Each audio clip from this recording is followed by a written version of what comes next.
a carnivore diet, and she was 93 at the time. So on a carnivore diet plus Lugol's iodine protocol, and her breast cancer just really completely reversed. So that's difficult to find. You have to put pretty much every single word in. I think if you put in carnivore diet, breast cancer reversal, shocking pick warning or something like that, then it comes up. But I think I don't think it's absolutely necessary. But if you've got some kind of thyroid issue or some kind of hormonal issue, particularly as a woman, a lot of these breast cancers are hormonally driven. It was just intuition for me back in the day. I don't know, 2017, something like that. And I just got this idea because I'd heard from Jack Cruz and other people, if you take Lugol's iodine, then it can take away fibrocystic breast syndrome. You can just kind of paint it on the breasts and pretty much, and they can start to shrink if it's just a fibrocystic issue. And then I sort of had this idea, maybe if it's hormonal, it might work on breast cancer. And well, it did. So, but since then I've learned a lot more about dosage and whatever. So is it necessary for everybody? Probably not. A couple of drops a day, probably not an issue for anybody. I know Ben's taken it. Right. Anybody else got any thoughts? Seems to be all right. Some people use it, some people don't. Hit and miss. That's my take on it, in effect. Richard, would you say towards iodine? Yeah, I tend to agree with what Phil was saying in regards to, I think it's more to do with an issue of other compounds that we consume.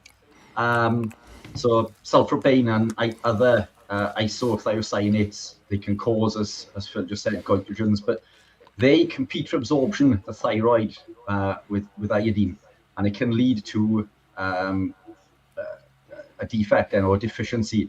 But again, these compounds, and I know we've come back to it a couple of times in the past, they activate an oxidative stress pathway called the NRF2 pathway, which is a transcription factor that's activated when it senses this oxidative stress. So they contain all sorts of nasty compounds, polyphenols, flavonoids, which are a group of polyphenols, isoflavones, which are digestive inhibitors. They block the absorption of vitamin C, which causes a reduction in net protein utilization, infertility in men, endocrine issues in women.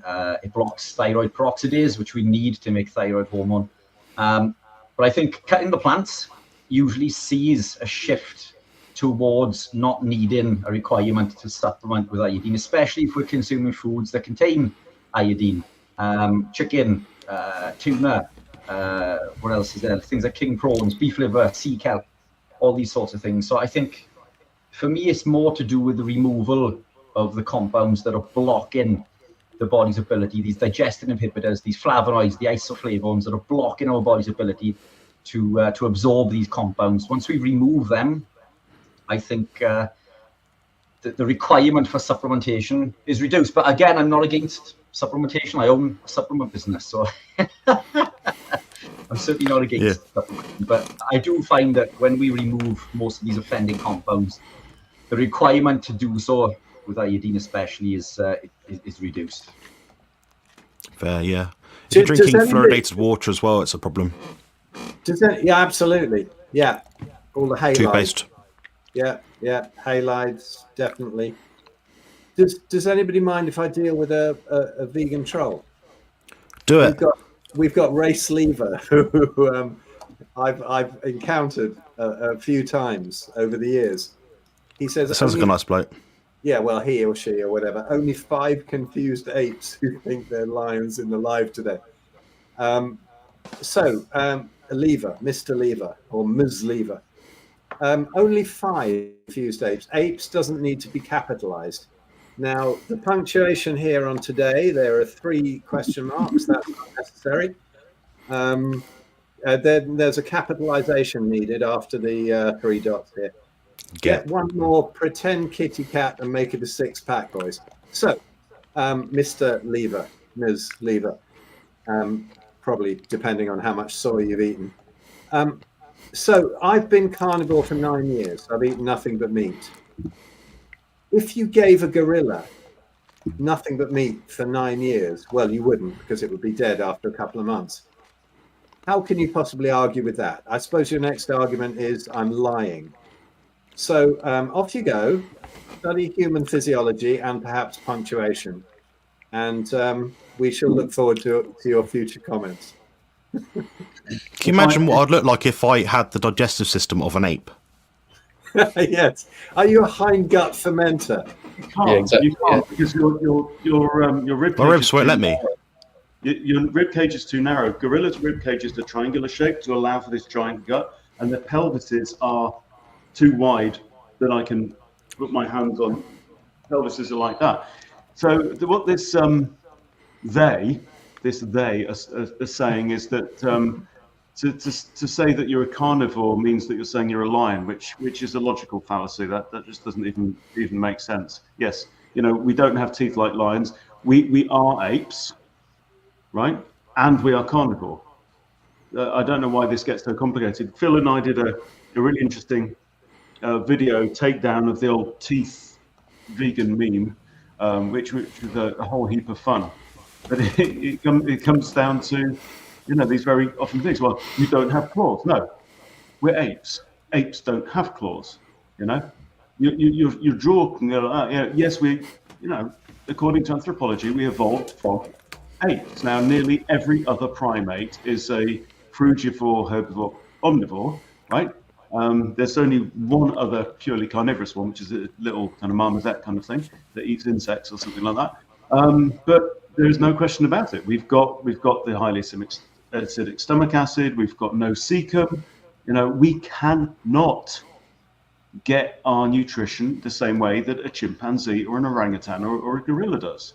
Fats. That's it. But feel free. Let's book a debate. Let's come on live and we'll come on this next Tuesday. I've got loads of chalks and crayons that we can use to help explain this, and I'm sure we could do a great job. So bring it on. Let's do it. But for now, the grown-ups are talking.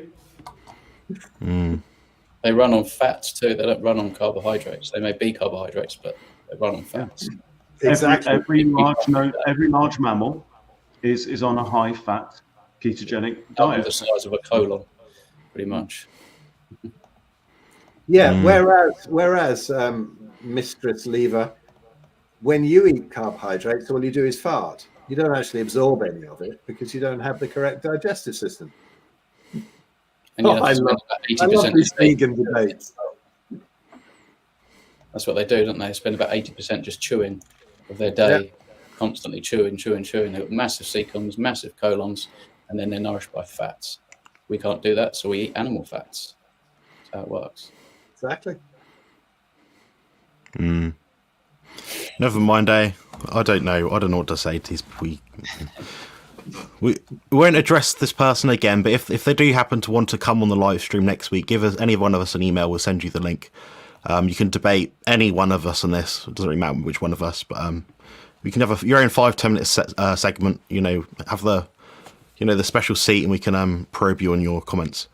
The next question's about gallbladders and gallstones and starting carnivore.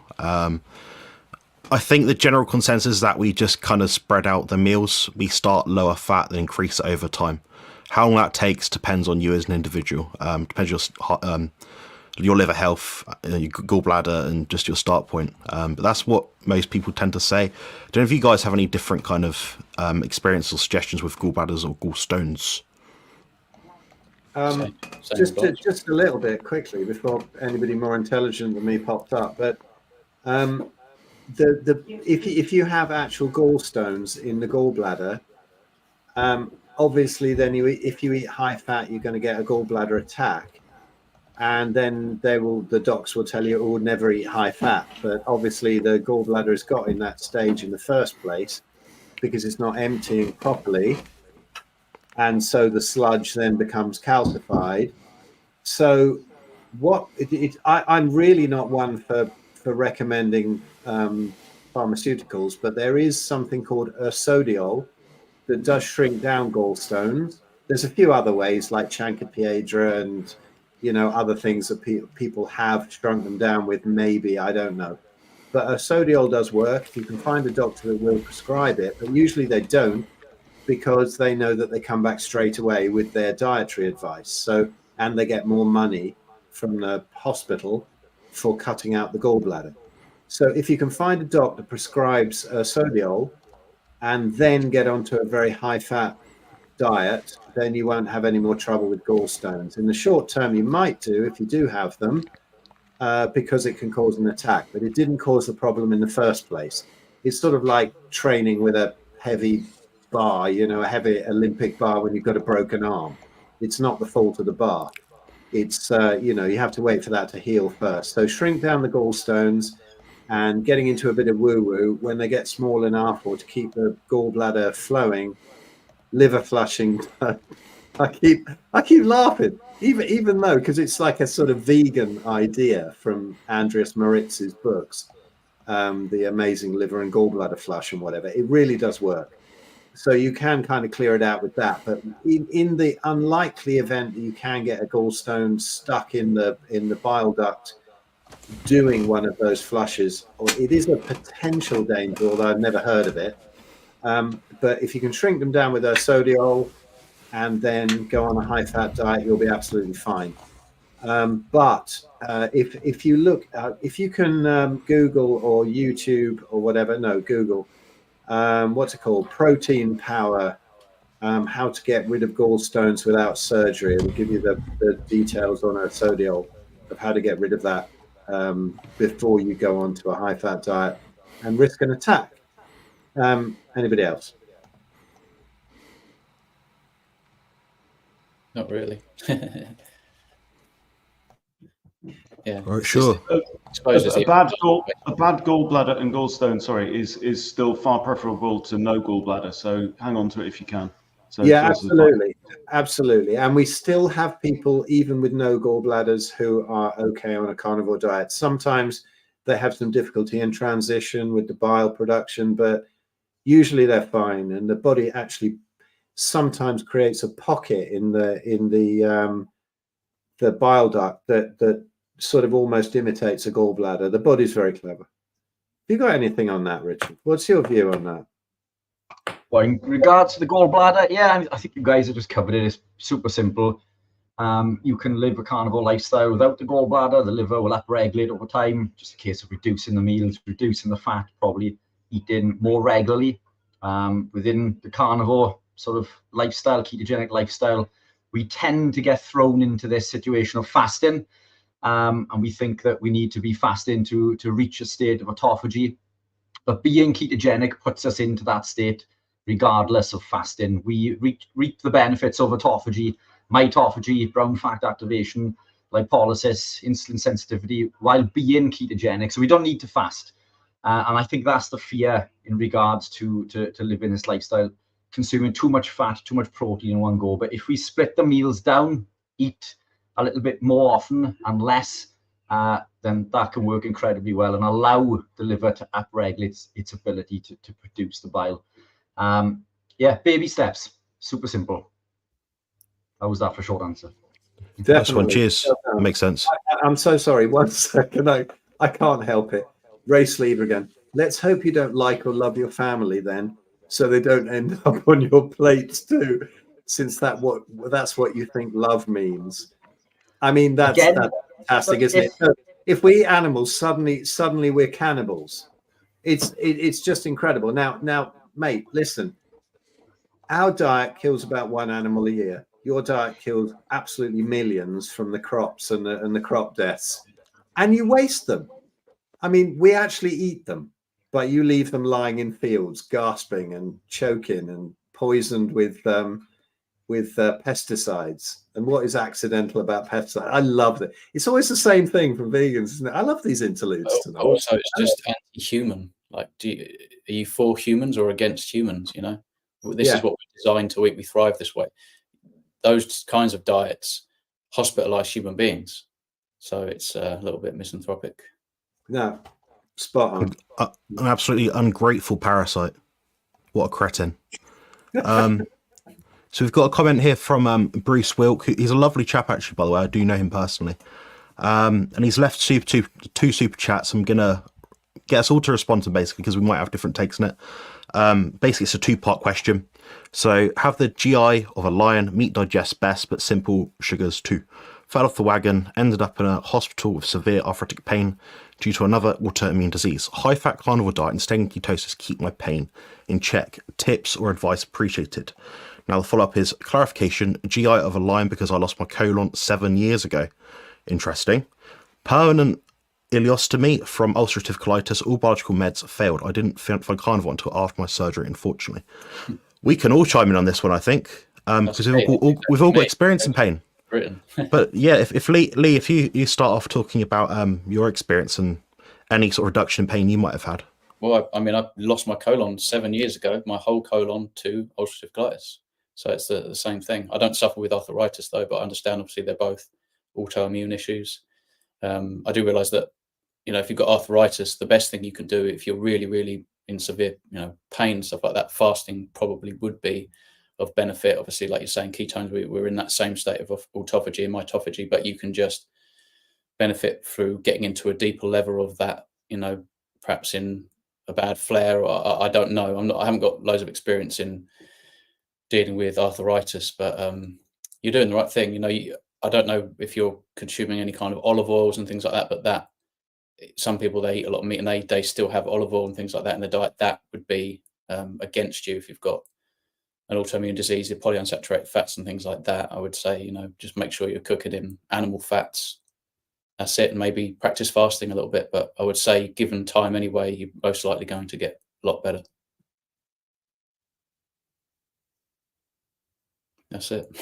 Sure, nice one. Phil, do you have a take on this one? I'm sure. No. You got some experience. No, spot on. Lee covered it. All autoimmune stuff really is the same issue, and it's got the same fix. Yeah, I mean, the last time I spoke to this gentleman, he was quite concerned about dropping a bit of weight, reducing inflammation, things like that. So I think that would be a lever definitely to pull. So in this kind of instance, I'd look at, as a body composition coach, trying to reduce body fat levels a little bit. Now, it depends, obviously, how much over your natural walking around weight you are. I believe this gentleman also does weightlifting as well. So he's pulling all the right levers, he's doing all the right things, but the pain just seems to be really high. I would personally look at intermittent dry fasting. So that might mean perhaps 18 hours a day, build up to it, don't do it straight away. Perhaps start a water fast first, just drink water for a block of time each day. Then evolve that into a dry fast. And that seems to be really, really useful at reducing inflammation. So that's something I might sometimes do if I've had a meal out of family.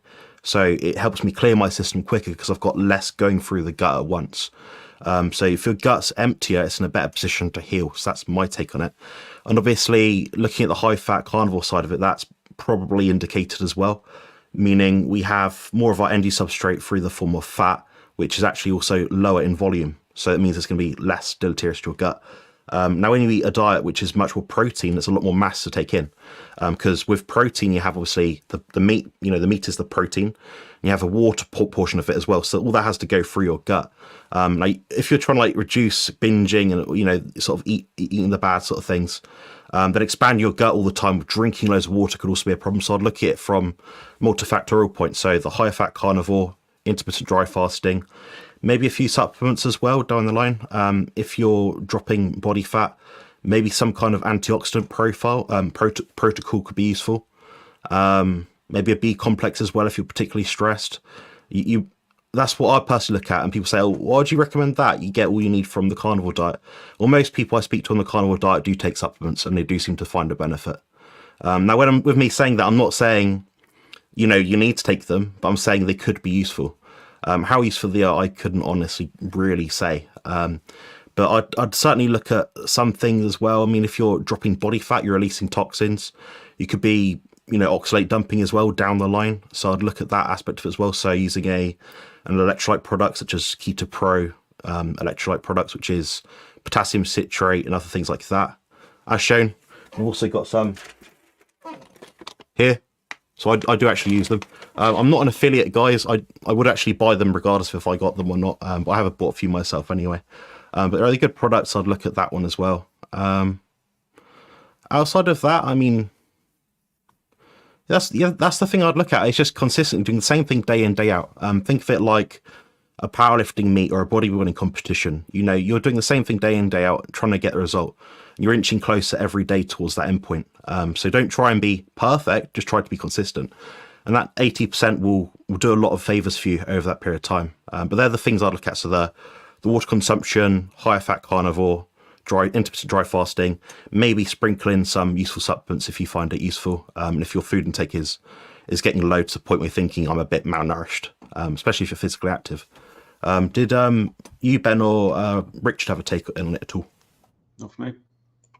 Yeah, jumping on that quickly. Coffee, another contributing factor to pain, contains a compound called acrylamide, which is a known neurotoxin, so possibly one to remove. I would maybe implement a full elimination protocol, go straight down to a lion diet, grass-fed beef and lamb, and reintroduce the things like eggs and cheese and milk if you are consuming them. Milk, even in an A2 form, can still cause intestinal permeability. Alcohol, obviously, we know can also, or I'm guessing you're not drinking alcohol. The casein still found in things like Greek yogurts and cheese could still be a contributing factor. The proteins in eggs can also be a contributing factor. Some people struggle with fish. This is why the lion diet is the elite elimination protocol. But what people tend to do is remove one thing out at a time. But when you take one away, you tend to eat more of the compounds that are left. And if you do have a reaction to one of those that are still in, then all you're doing is raising it from another while removing it from it. So you're not actually going to know if taking that compound out is of benefit. So take everything out and start from scratch. But coffee is a big contributing factor. And again, supplementation, yeah, as you rightly say, you know, not a sales pitch, but electrolytes with potassium citrate. Coming back to what Lee was saying, elevated ketones, fantastic. This is why I use my exogenous ketones before night. It helps block inflammation. So I did a big run on the weekend in Chester, 10K, new to running. So I'm still suffering with some aches and pains, but I take things like exogenous ketones and maybe some C8 MCT occasionally to help with inflammation, because that's what beta hydroxybutyrate does. It blocks NLRP3 inflammasome. And I agree with what Lee said, removing olive oil. Olive oil is better than vegetable oils, but it's still detrimental comparative to saturated fats from animal proteins. And I think that's about it. I think we've covered probably everything there. Yeah, loads of different angles we can take here, and there's probably a hierarchy as well, but I'll try and hit all of them. Yeah, what was that, Richard? Sorry, Mark, one other thing. I was just looking at that question again there now, and I know that I was just clicking on any tips and advice. So basically, I mean, high-fat carnivore, stay on a ketogenic diet basically helps to keep my pain in check. Any tips or advice? So tips and advice for maintaining the lifestyle is understanding what causes us to fall off it. And it comes down to the neurotransmitters, particularly things like serotonin and dopamine, which we're hardwired to chase. If we don't get them through our diet naturally, through tyrosine and tryptophan, then we go chasing the sugary treats, which leave, so serotonin, for example, is left in the blood when we consume lots of sugar or a sugar compound, because insulin will pull all of the other amino acids out of the blood. It'll leave tryptophan there, ready for synthesis into serotonin, and that's what gives us this fix. So I know it sounds super stupid and simple, but not falling off the wagon allows you not to have to try to get back on it, if that makes any sense.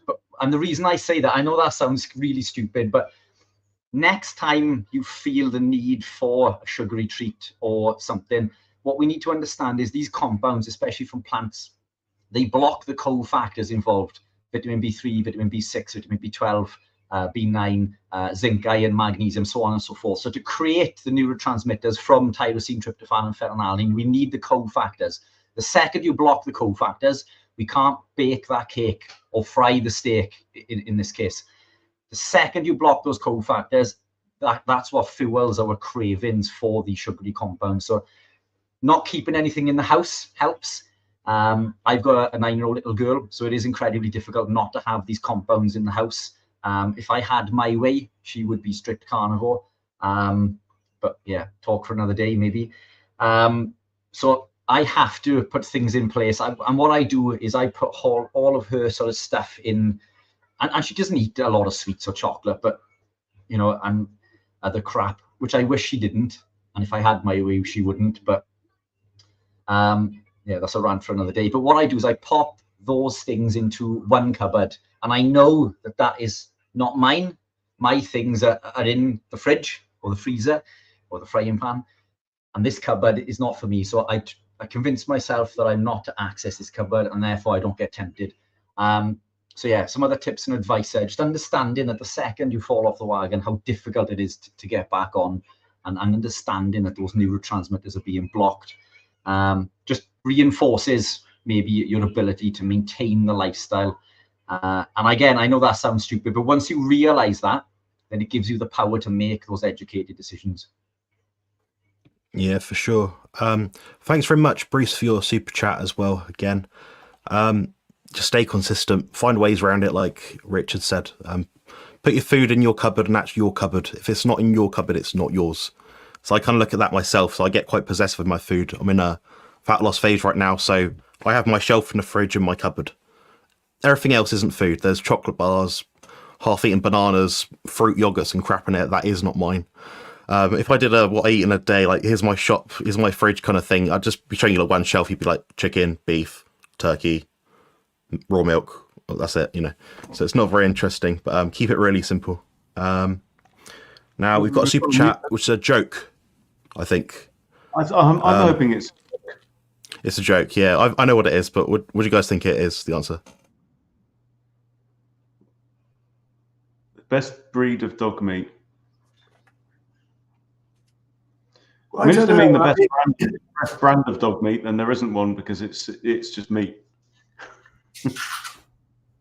Yeah, it seems to be a bit confusing in the chat, doesn't it? Because everybody's it's a sausage dog. Yeah, it's just discussing which sort of dog to eat. Well, you know, most of them kibble fed now, aren't they? So they're very high fat, but that fat probably contains a load of toxins. So I don't know. You could probably best off just eating a neighbor, like Race Lever says, or a family member rather than a kibble fed dog, I would have said. Yeah, nice one. That was quite a good joke. I can tell everyone that one now. I'm very excited.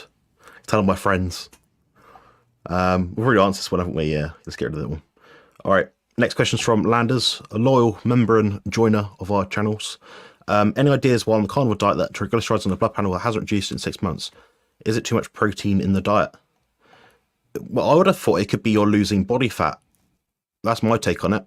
I think Richard might have a good answer to this one. What do you think, Richard? Yeah, look, it's one we don't see very often. My simple advice would be just keep on pushing forward. It doesn't happen very often, but it could be, as you rightly say. I don't think it's to do with the protein. I wonder whether Landers is living, and I know he is strict, but are there other compounds going in there in regards to maybe some fruit occasionally? But look, consistency is key. And I think that everyone I've worked with beyond 12 months, triglycerides come down an incredible amount. LDL goes up, which we know is protective and heals the body, so that's not a concern. Cholesterol in total goes up, HDL goes up. And the reason it does this is because we've removed the phytosterols, which artificially lower our cholesterol. Probably a talk for another day, but it's coffee. Yeah, coffee. So another contributing factor. This is why going strict carnivore or lion diet in regards to just beef and lamb is, in my opinion, preference. And again, potentially maybe a full elimination protocol required, but keep on pushing forward. It's really, and what are they, Landers? What are your triglycerides? If you have your triglycerides handy with your HDL and LDL, and you don't mind posting them, post them in the chat, and we'll take a look and we'll see what the conversion is from pattern A and pattern B, and we'll see what type of profile that your total cholesterol is. Yeah, have a talk with Richard about that one, or book a consult with Coach Stephen. My take on it's probably different to one's. I personally don't care. I wouldn't care. I don't see the point of worrying about it. Because the thing is, even if it was somehow high and somehow could prove causality of some absolute disease, heart attack, stroke or something, then you have to think, well, what's better than what you're currently doing? Which kind of Richard said at the start, what's better than what you're doing now? Okay, maybe you're eating meat, eggs, cheese. Okay, great. We'll get rid of the eggs and cheese. See what happens. That's just my 2 cents anyway. Does anyone else have any take on triglyceride stuff? I think that's spot on. I think that if you're doing exactly what your ancestral diet is, and you the closest to beef, lamb, salt, and mortar as you can get, if you've got some kind of issue, then whatever the body does, it's not working against you. And as Richard said, it's going to balance out in time. So just the best thing, I think, for high triglycerides, if you're on an ancestral diet, that I would say the best cure for that is to not go for blood tests. Yeah. How do you feel? How you doing? You took the words right out of my mouth, which is that was my answer to a consultation that I did with one of my clients, Rodolfo, last week. His cholesterol was 22, and I was really jealous. Obviously, he wasn't concerned. His partner or his wife was. So we went through his profile, and he had a fantastic profile. His doctor was trying to get him onto statins. To which that was my question. Well, how do you feel? The best I've ever felt, he said. Well, why take a pill just to reduce something that may not even be causing a problem for you in the first place? So how do you feel? I love it. Yeah. And one other thing, just leading on from that, and also the point on coffee, is stress levels. Are you suffering kind of long-term chronic elevated cortisol? Because that can also have an influence on triglycerides, serum triglycerides. So maybe you just need to chill and stop worrying about numbers. Would be one thing that could help. Yeah, get the right tests when you need to get the right tests. A lot of people get tests for the sake of testing. I don't see the point. I get tests for sake of testing mostly. I'm a bodybuilder. I'm a heavy person. I eat a lot of food, put my body through a lot of stress. So for me, it's useful to see inflammatory markers. Outside of that, yeah, I get my other stuff tested just because it comes up on the panel. But largely speaking, I don't really care about a lot of it because it doesn't seem to mean I'm unhealthy. All my blood lipids are within range, but so my brothers, so my dad. So what's the point in worrying about it? I'm otherwise healthy. So yeah, we've got a question here, which yeah, sorry, Ben. Yeah, I just think Anthony Chafee says he's never measured his ketones in his life. He eats the meat, his body entrusts his body to do the rest. Yeah, I did it once out of curiosity, a few times actually. So I did it high fat carnivore and lower fat. I guess what I found was my ketones was 0.5 to 1, and I got them up to about 4.5, 5. I felt best at 0.5 to 1, but then I know people that feel best at 4.5, 5, or even higher. So you're pissing in the wind trying to work out what optimal is, I think. It is, and it's different for everyone. And we see that different levels work differently for different people, especially with athletic performance, fighting cancers, and so on and so forth. But the interesting thing with the ketones is that the longer you live in the lifestyle, the lower they will become. Initially, we lose or waste ketones in the form of acetone and acetoacetate through our breath and through our urine. As we adapt our body's preference beta-hydroxybutyrate, as it does this, the wasted ketones come down, and over time, even beta-hydroxybutyrate in the blood becomes less and less. So even then, those ranges are always changing. And if I were to test my ketones at any given time, I'm probably below 0.5, which is why people say that being carnivore isn't a ketogenic state, but it is. My body is being fueled by ketones. That range or that level is a lot lower than many realize once you become adapted. But yeah, don't go chasing the numbers. Comes back to what Phil said. How do you feel? Absolutely. We've got a super chat here, which might be a good question actually for Lee for sure. So, due to the current economic situation, which is not good, guys, I have to work night shifts for extra pay. When should I eat, and what can reduce the damage this is doing? Oh, that's a tough one because you're doing something that's kind of a little bit against your health anyway. I actually have questioned this. Is it best to eat, anyway, just the moment you get up? Is it perhaps best to just get a meal in and then go and do your shift?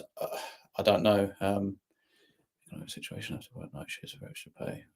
Yeah, I mean, I'd probably eat first thing, to be honest with you. That's just me. I don't know if there's any sort of science going in favor of eating during or after. I'm not sure, really. I'll leave that to you guys if you know anything about that. Yeah, Phil's got a take on it. I know that. Well, if you look at the people who work night shifts and the enormous rates of breast cancer, for example, among women who work night shifts, and people forget about this whole circadian thing and think it's all about diet. If you have to do it, absolutely have to, short term, well, I can't argue with that. It's easy for me to say don't do it, but I think that is really as soon as you can get out of that, please do it, because the whole business of breaking the circadian cycle, the whole planet runs on light. I have a corn snake. I have a couple of snakes in there. One of them doesn't bother, but the corn snake goes mad in the spring. It's all to do with light cycles, and he won't eat for about 3 months, and he just suddenly starts racing around his tank, whereas he just doesn't move for the rest of the year and eats well. Won't eat anything. Light cycles are so important. Even inside and in that tank, he can see what the light cycles are, and it controls everything. It controls when the animals breed. It controls when all the buds come out and the trees bloom and the grass comes up. And so to say that light cycles are not important is crazy. Battery chickens, they just keep the lights on all night, so they'll lay around the clock, and they're expendable. They die, they get sick and whatever, but they get eggs around the clock. So it is incredibly important to keep those light cycles. If you can't, short term, at least please wear some blue blockers, whatever, when you're at work. Try and keep a lot of that blue light out of your eyes. Eat when you're hungry. Whenever that is. It's just such an unnatural rhythm that the sooner you can get out of it, the better. It's very difficult to say that you're going to be perfectly healthy while you're doing that, because there's light going in your eyes at night that's telling your body that it's midday, and repeatedly, over and over and over. And this will really mess about the whole circadian rhythm. And it's just as important for the mitochondrial health as diet is, at least. So eat when you're hungry or whatever. Go for it then. Yeah. Controversial idea, if you've got to do this, which is maybe to try and I've never heard of this. I've just pulled this out my arse. Okay, so just disclaimer there, is to get red light at the start of your day. Right, try and get the UV and blue light in the middle of your day, and red light again at the end before you go to sleep, and actually just try and trick your body into thinking the night is actually day. I don't know about that. I don't know if anyone's tried it, but it might be a fun experiment. Rather than going to work, at dusk or whatever, and then just going straight into white and blue light. It's a thought. Yeah, I can get behind that for sure. I would look at biphasical sleep. I would look at melatonin supplementation. I would look at leptin reset, but that means you'd be eating your big meal after your sleep, whenever that is. So whenever you wake up, so it'll be probably before work, I imagine. What else? More omega-3 for sure. Better conductivity with light. Better for the digestive system, the gut.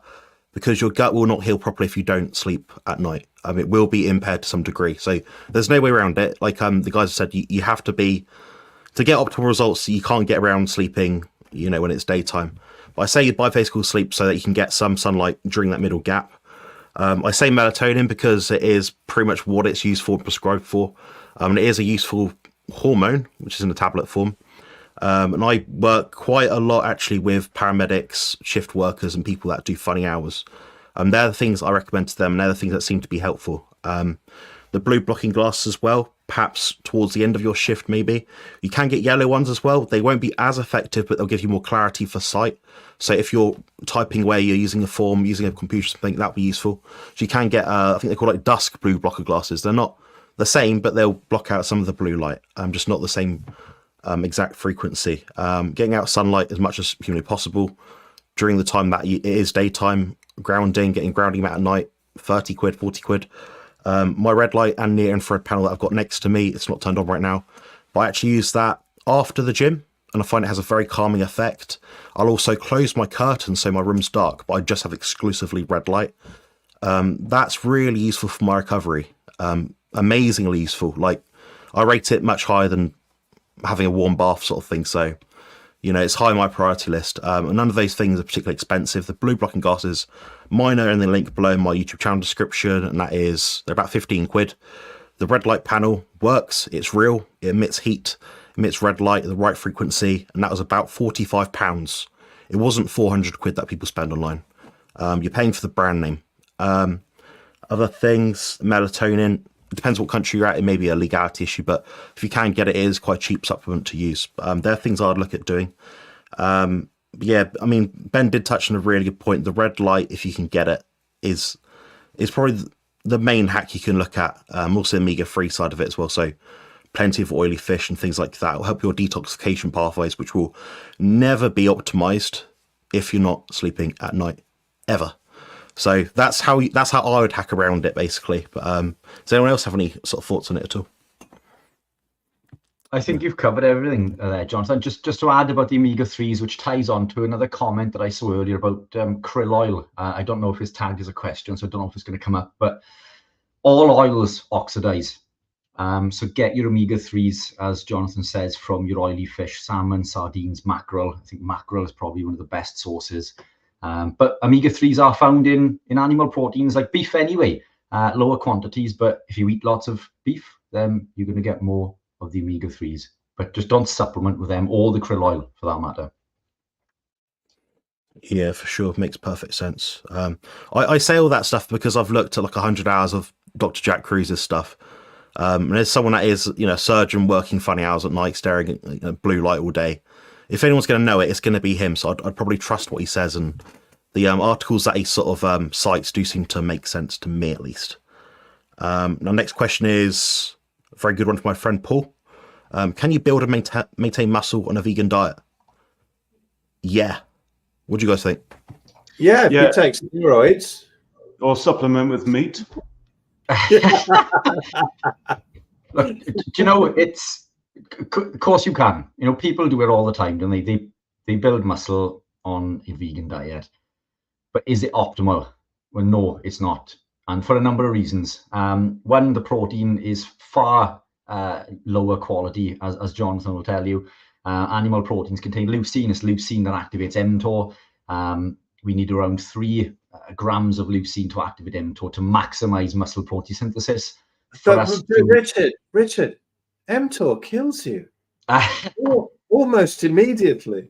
But only through IGF-1. So it's the IGF-1, which is proliferated from sugar. This is what they miss, right? This is what they miss. Yeah. But look, it's when we consume vegetables, we're consuming phytic acid and lectins, amongst other compounds, which are blocking the absorption of many of the nutrients that we consume. Phytic acid blocks the absorption of zinc, iron, and magnesium by as much as 100%. Zinc is essential for the production of testosterone. Testosterone we need to build muscle. Ergo, why would you consume a plant-based compound which is going to block the absorption of an essential nutrient that you need in order to build muscle?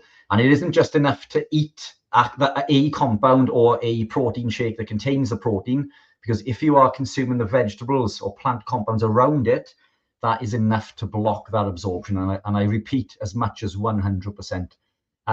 So yes, you can, but it's certainly not optimal. I think we could probably go on in a lot more detail in regards to the answers to that question for probably a whole show. But that's my short answer. Yes, you can, but it's definitely not optimal. I'd Good. say if you look at the people who are bodybuilders or whatever who claim to be vegan, they're quite often the ones who have just built muscle on a regular diet, and then they've seen some ridiculous vegan propaganda film, and they've managed to maintain the muscle for a little while, saying, "Oh, look, I'm vegan," and then they shout about it, and then when they fail and they stop going vegan, then they don't shout about it too much because it's embarrassing. And if you look, for example, at the lists of the people who are in the Game Changers movie, who now have completely failed on that diet, their performance has gone down, they're injured, they've retired, everything's gone wrong. You can see how appalling it is long term. And my friend Tim Sheaf, who had some sort of contribution to some of the early things like, I don't know, Forks Over Knives or Cowspiracy or something like that. And then he asked for his contribution to be taken out of Game Changers, because by then veganism had ruined his health. So, you know, it's all a bit of smoke and mirrors. And mad as Sverrier is on his channel, have a look at his video about the bodybuilding, the vegan bodybuilder myth. It's brilliant. He's brutal, but he's spot on. Yeah, for sure. I mean, Yeah. obviously Richard said, yeah, Karen. Just to back up what Richard was saying about the anti-nutrients, really, really interesting study. We had 3 groups of people. They were all given fresh oysters, right? One had only oysters. The second group had the same amount of oysters, plus they were given black beans.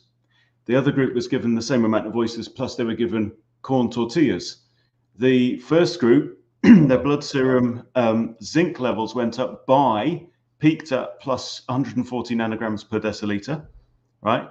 The group that got the oysters and the black beans peaked at plus 40 nanograms per deciliter, right? And the third group that had the oysters plus the corn tortillas managed only an increase of 5 nanograms per deciliter. So about 4% of what the people who didn't have the tortillas. So that is just slap around. And this is human interventional trial. Beautiful. For sure, yeah. I mean, my case study, my anecdote, for what it's worth, I've done it both ways. I've done bodybuilding both ways, and I've done both ways for a long period of time. So I did the standard Western bro diet, chicken, broccoli, rice, the odd pizza here and there, Haribo, a lot of Haribo, for about 12 years, 11 years. And I got to a certain level of muscularity. It did work. I obviously had a high protein take, was eating chicken, beef like that, stuff like that, eggs, you know. My fat-free mass index got to 88 kilograms at maximum. So meaning all the muscle mass on my body, the bone mass and the organs on my body, if you isolated them using a digital body fat scale, body fat caliper scale and a bioimpedance scale, it worked out to be, I think it said 88 kilograms. Now, last summer, I got that number to 91 kilograms and I was leaner. So it tells me the carnivore diet is actually better. Now, why do I say, oh, I was 3 kilograms better? The thing is, I was much healthier because of the carnivore diet. So I rested better, I recovered better. My diet was better, our sleep was better, everything was better overall. So all that hard training I was putting to the gym was put to more use. Now, I'm saying it from a position where I was already advanced in bodybuilding, but then I took a step up. Now, 3 kilograms, for anyone that's wondering, is not a significant amount of muscle mass for someone at 6'1". But for someone that was doing it for so long, that extra level up is quite substantial. It's about 6-7 pounds, guys. So that tells me, yeah, it is actually better to build muscle on a carnivore diet. Now, Ben and I have a discussion before when it comes to powerlifters and strongman. I think there is a requirement to eat more carbohydrates, whether it be rice or simple sugars, in a strongman competition because you need the body weight. Now, bodybuilding is different to powerlifting, strongman. You know, you're trying to get the most amount of muscle in your body relative to your body fat sort of thing. So it's a completely different endeavor. But yeah, that's my take on it. It does seem to be better overall for muscle growth. Lee, did you have any takes on it at all? It's quite a good question. Not really in any big kind of way, but at the end of the day, you're a human, and whether you're trying to build muscle, you should be eating human compatible food. You want to be as healthy as you can while you're pursuing this whole building muscle thing. So to me, not only is it not optimal if you're not eating what we're made of, we're made out of, you know, fats, the proteins. That's the best biological way to get the nutrition in required for everything that needs to happen.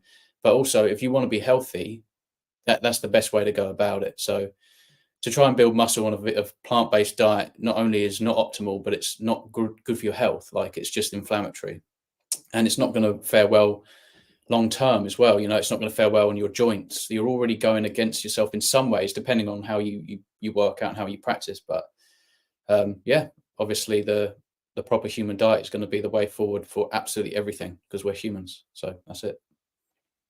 Nice one. Cheers for your input. We've got a question about, this may be the last question, guys, depends how everyone else is feeling. And apologies earlier, by the way, it was actually me who's messing around, banging my chair and stuff. I've got one of those chairs that wobbles a lot, it's squeaky. My microphone goes down to 20 hertz, so it picks up a pinprick in about 4 rooms away.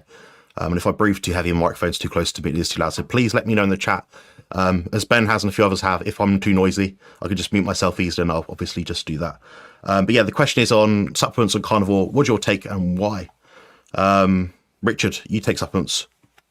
What'd you take and why? Yeah, again, just to reiterate what I own a supplement company, but technically the supplements that I make are classed as foods, things like electrolytes, exogenous ketones. Do you need them? They're not essential. I believe that you can thrive living a ketogenic carnivore lifestyle purely on the food that we eat, and that is, as you know, we just mentioned there, proteins and fats makes up every cell in the body. Do I take supplements if you're going to put that in? Yes, I use electrolytes for a number of reasons. Every cell in the body needs sodium, potassium. The food that we consume today is heavily devoid of these essential nutrients. Going back to Stone Age man, we would have consumed around 15,000 milligrams of potassium each day. We do not consume anywhere near that today. So we don't. The way that we would have caught and killed our animals, we would have stripped the animals. The meat would have been thrown on the floor, picked up all sorts of salts. It would have been stored on rocks. We would have crushed the bones up and eaten all the bone marrow. We would have eaten the cartilage, which is what I do. So when I eat chicken, I eat all of the cartilage right on the end. That's where the electrolytes are, and that's where the collagen is, incredibly nutrient dense, but everybody else throws that away. The stringy bits that's in your steak, these are all the pieces that are stuck to the bone that contain all of these nutrients. If you're not consuming them, then there may be a requirement to put supplementation of potassium, sodium, magnesium in. Nature provides us with a perfect ratio. It's high in potassium, and then it's around 4 times higher than sodium. Then we drop right down to magnesium, and below that again is calcium. But we do everything backwards because we take it in. We think that we know best as man. We supplement with calcium, but there's only 2 things in nature that comes high in calcium, and that's milk, mother's breast milk, and an egg, which is designed to give life to something. We shouldn't be drinking milk in high quantities, at least past the age of infancy. And eggs, again, I eat lots of eggs, but they do contain around 25 to 30 milligrams of calcium per egg. Studies show that elevated amounts of, or excessive amounts of calcium, around 700 milligrams, both dietary and supplementation, can cause cardiovascular issues, increased risk of over 15%. This is why I eat eggs. I think they're highly nutrient dense, but I limit the amount of eggs. I eat about 6 a day, but I make sure I limit the amount of cheese and milk, so on and so forth, to keep this ratio about right. Because the thing with excess calcium is it depletes magnesium, and it also depletes potassium. And what we do when we live in a carnivore lifestyle, we supplement with sodium. Because insulin's dropped, it's signaled the kidneys to release the sodium from the 4 points and the nephrons in the kidneys. Now we're suffering with keto flu, so we salt our meals with rock salts, which is fantastic. But excess sodium depletes potassium. So now we need the requirement again to bump this potassium back up. This is why I take my electrolytes. It just replaces that ratio correctly. Other supplements that I use, the exogenous ketones, I use the C8 oil. I do create lots of other supplements in regards to bars, which are designed for the low carb ketogenic market, but these are alternatives for people to use. Citrulline malate I supplement with for increased nitric oxide. That helps massively with athletic performance. If I'm on a muscle building sort of phase, which I'm not anymore, I don't compete. As you can see, I'm half the size that I once was. Leucine, I used to supplement with leucine before eating a meal. That, I believe, did help massively in regards to, for me, building, healing and repairing. Beyond that, no, I don't supplement with anything. I'm not against it. Again, as we said earlier, if there is a deficiency, then, supplements are fantastic, but get them from natural sources. Don't go for synthetic compounds, which are made from vegetables and fruits. We need real compounds which come from animal proteins. Yeah. Do any of you guys take any? Yeah, can I just jump in a sec on this one? Because there's one from the easily pronounceable or something here, and it says, will I need to supplement with multivitamins, especially with vitamin C, if I only eat steak every day? Yeah, no, you won't, because vitamin C competes for the same pathway as carbohydrates. So that's why nature gives us more vitamin C in things like berries and stuff, because it knows that when we get the sugars in, we're going to need some more vitamin C. Even the old ship's captains knew that if you had fresh meat, you could not only prevent scurvy, but cure it. And they got scurvy because they were eating dried, the sailors on those old ships, they got scurvy because they were eating dried meat and ship's biscuits. So they were getting no particular vitamin C from the meat, and they were eating carbohydrates with no vitamin C as well. And so they got scurvy. But you didn't need limes, you didn't need lemons, you just needed fresh meat. The Inuit don't get scurvy, nothing like that. Nothing happens. I'm 9 years carnivore. I've not supplemented with vitamin C. I would have been dead with scurvy 8.5 years ago, I would have thought. And I've never heard of a carnivore getting scurvy.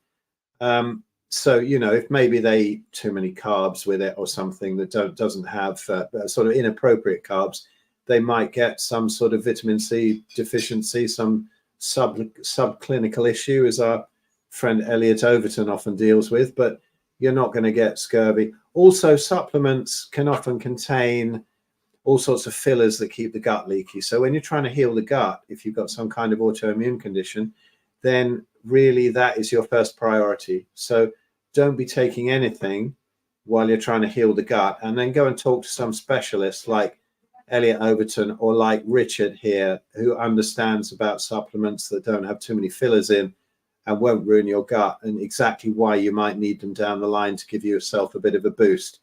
But basically, no, we didn't have, we didn't sit there and we get a kill, we get a mammoth in the cave and sitting there thinking, do you think I need a bit of vitamin C here? No, it didn't happen.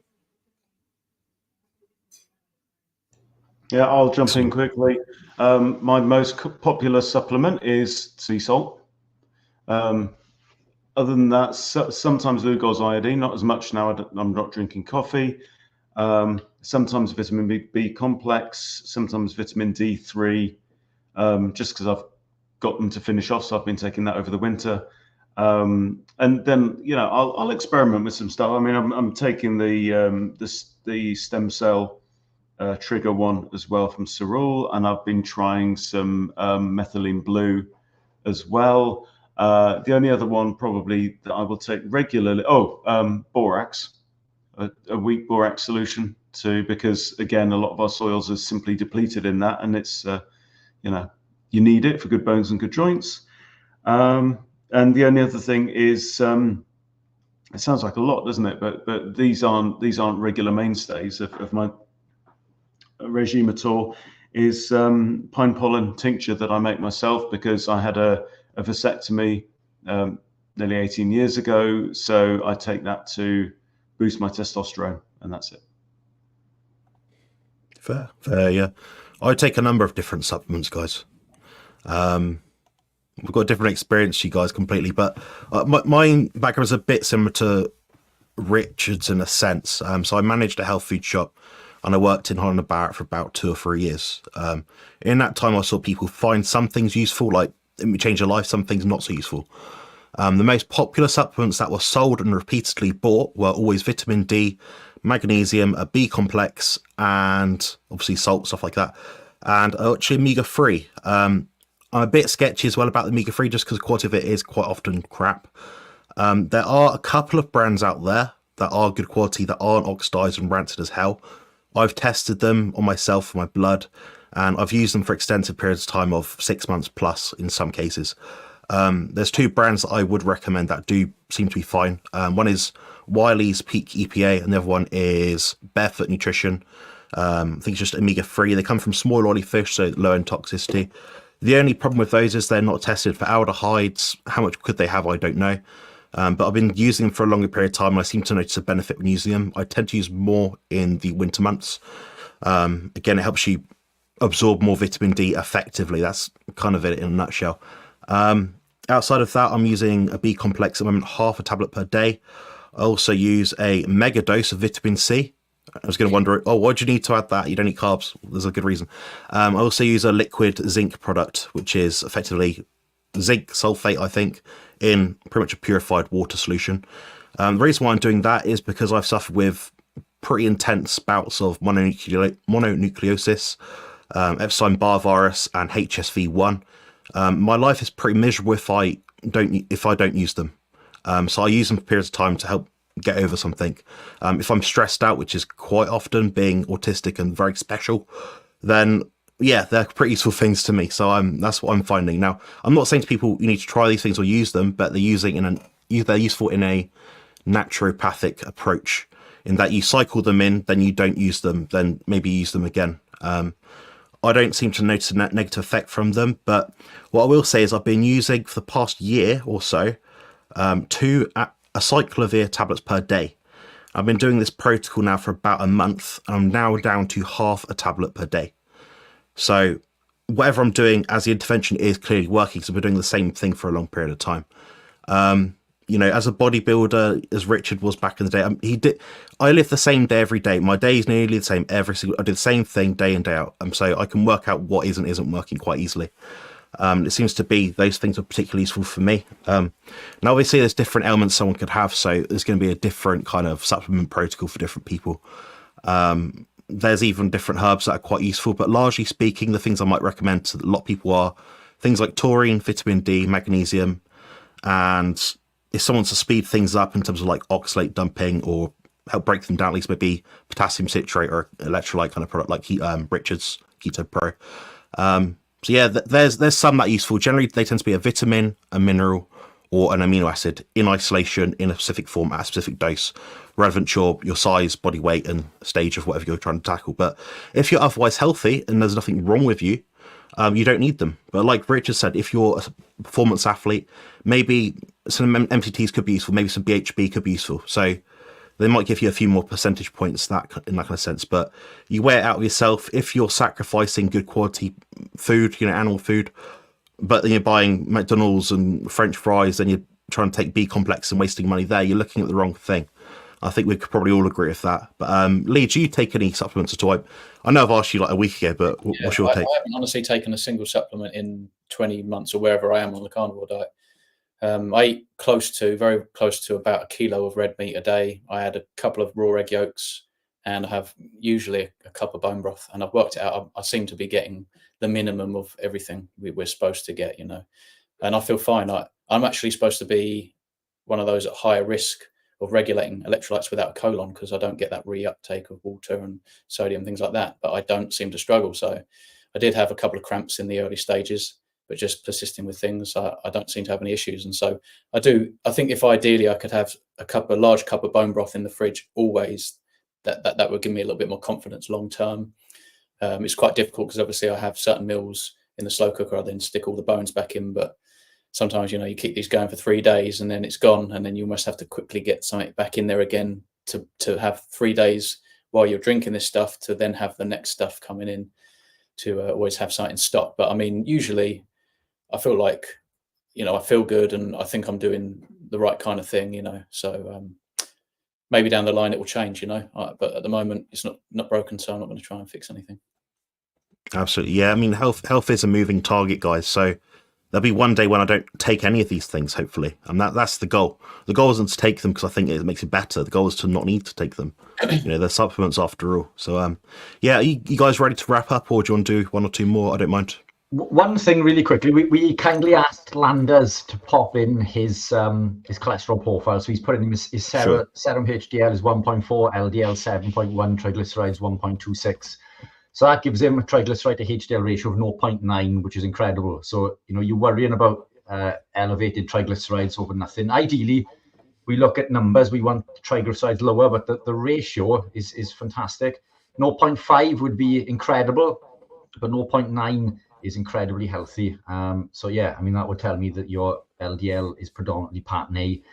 Therefore, nothing to worry about. So worrying about, again, coming to what Jonathan said, we're looking at reducing something that maybe doesn't need reducing. Interesting, yeah. Yeah, thanks for taking that. We're going to wrap up there, guys. Thank you very much for joining. So a heads up, just in case you weren't here at the start, check out Phil and Ben's Big Fat Challenge event, and I'll put the thing up on the screen if I can find it. The code is for that GB Carnivore, capital letters. That gives you £50 off the event, and it is the bigfatchallenge.com, so check that out for the event. Otherwise, look out for our channels, like, subscribe to all our stuff, leave comments below, be friendly, be nice, and see you soon.